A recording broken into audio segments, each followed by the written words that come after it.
What's up? It's Andy Grammer with Jag. Hi, this is Carly Rae Jepsen, and you're listening to Jag. Hey everybody, it's Joe Jonas hanging with Jag. This is Heather Knox, Playboy's Miss January 2012, with the hottest Jag I've ever seen. It's B.O.B. checking in with my homie Jag. So much swag with my homie Jag.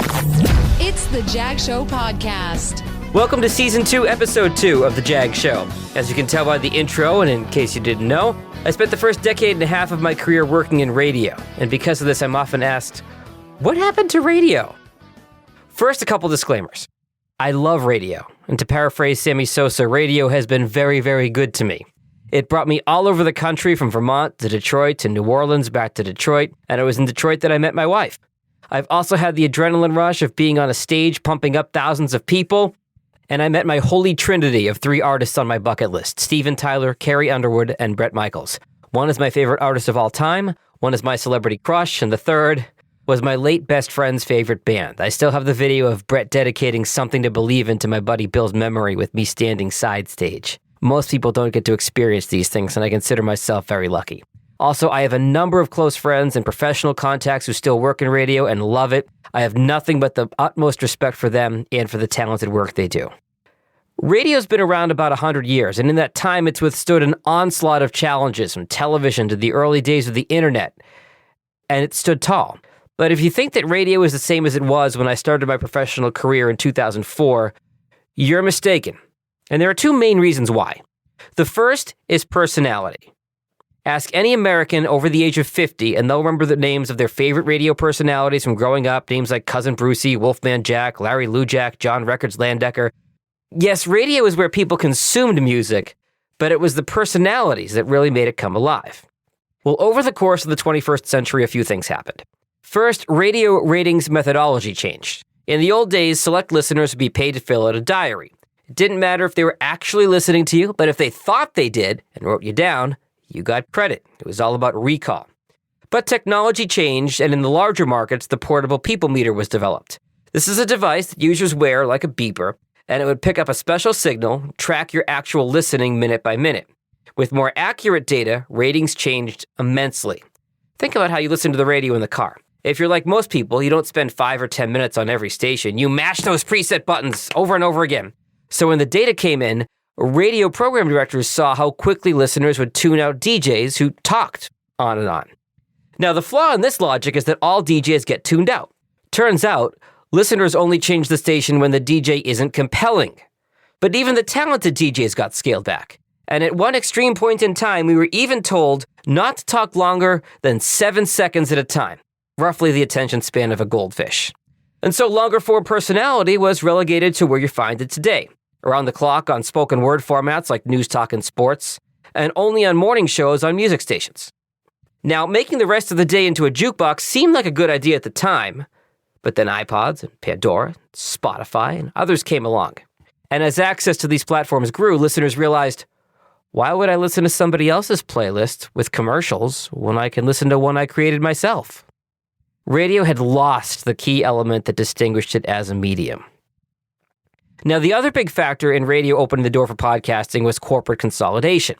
I won't bore you with a long history lesson, but briefly, in 1996, Congress and the President passed the Telecommunications Act, which relaxed ownership restrictions in media.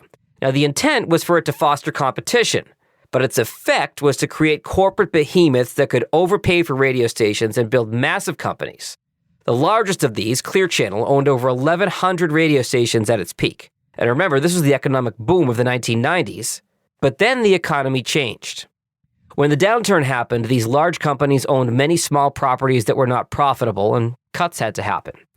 And this isn't to unfairly blame the corporations, it's just basic economics. If you own radio stations in New York City and Burlington, Vermont, you're going to care a lot more about those properties in New York that charge thousands of dollars for 60 seconds worth of ad time than you are those properties up in Burlington, Vermont that are going to charge $30 for the same spot. Resources were shifted to larger markets, and the cuts came to the smaller markets. And then voice tracking started.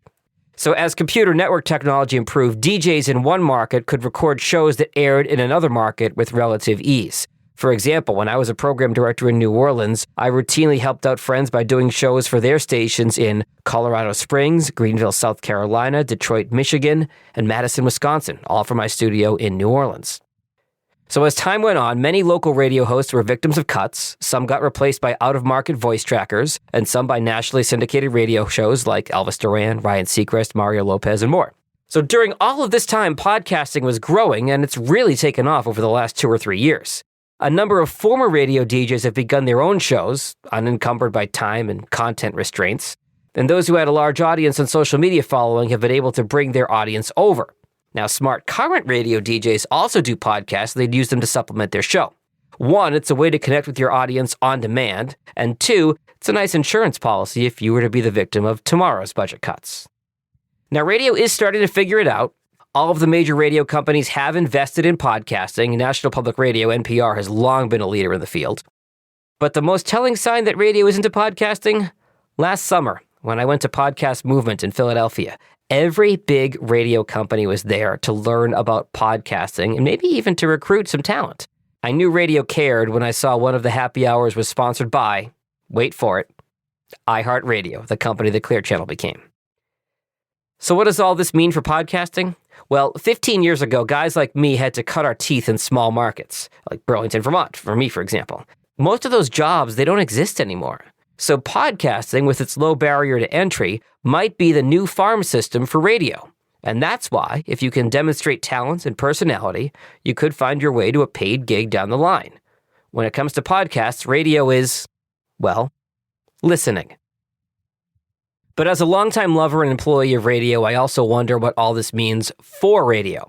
For a long time, I was convinced that the keys to radio success were twofold. 1, bring back the personality, and 2, let smaller ownership groups take back control. These would be groups that are in the communities they serve. They can invest in those stations because their responsibility is to those cities, not to corporate stockholders. But 2 stories over the last 6 months have caused me to question my theory. First, one of the stations I worked for in Vermont, 95 XXX, was sold at the end of 2018. It was a mom and pop station. The owner was down the hall. I was on a first name basis with Paul. He owned the station outright and had live DJs from 6 a.m. to 10 p.m. every weekday. Well, at the end of last year, he decided it was time to walk away. He felt the economics of owning a radio station were no longer to his advantage, and he was approaching retirement.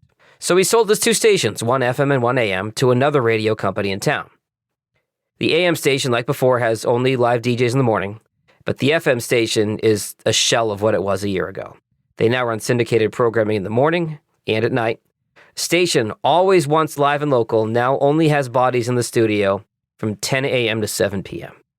Then, last week, the story of Lauren and Wally at WROR in Boston.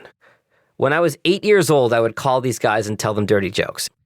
I'm sure as a radio person, it was a great bit for them, but more importantly, those guys showed kindness to an awkward 4th grader who didn't have many friends but loved radio. In fact, they even invited me to co-host with them over the summer when they did the show live from a PGA event in nearby Concord, Massachusetts. The picture of that day is the featured image for this podcast and this blog post, if you're wondering what that picture is. Ever since that first taste 30 years ago, nobody's been able to pry the microphone from my hands. From there, I did the PA announcing for my high school football and basketball games. I majored in broadcast journalism at Syracuse University. I was then paid to be a radio DJ. I met my wife. I started my own podcast company. None of that would have been possible without the kindness and generosity of Lauren and Wally in the morning. Lauren and Wally started in Boston in 1981, several months after I was born. Wally retired 2.5 years ago, but Lauren continued the show. He and Beasley Media, the parent company of the station, were unable to reach an agreement on a new contract. So he was told that Friday would be his last day. No big send-off, though I don't know if he'd have wanted one. Just goodbye. He read a statement on the air just after 7 a.m., which he may have gone through attorneys first. There's a link to the video here in the show notes. Wally came on for a couple minutes at the end. They reminisced, and that was kind of it. Now, many radio DJs don't get to say goodbye, so at least he got that. But in the final show, they reminisced about the glory days of radio with big promotional budgets back in the 80s. Lauren and Wally raced each other around the world twice. They had a station helicopter. They rented the Concorde to chase Halley's Comet from New York to Cuba. The stories are insane. Today, nobody expects those types of budgets in a world where media consumption is now so fragmented. And I don't know what the negotiations were like behind the scenes, so I don't want to assign blame anywhere. It's possible Lauren had unrealistic demands, but I doubt it. Even Wally said to Lauren on the air Friday, "This shouldn't be happening." But after 38 years, Lauren deserved better, and radio does too. I hope you enjoyed episode 2 of season 2 of the Jag Show podcast. I hope to start turning out episodes more regularly, so feel free to subscribe in Apple, Spotify, Google, or wherever you get your podcasts. I promise we'll return back to podcasting in our next episode.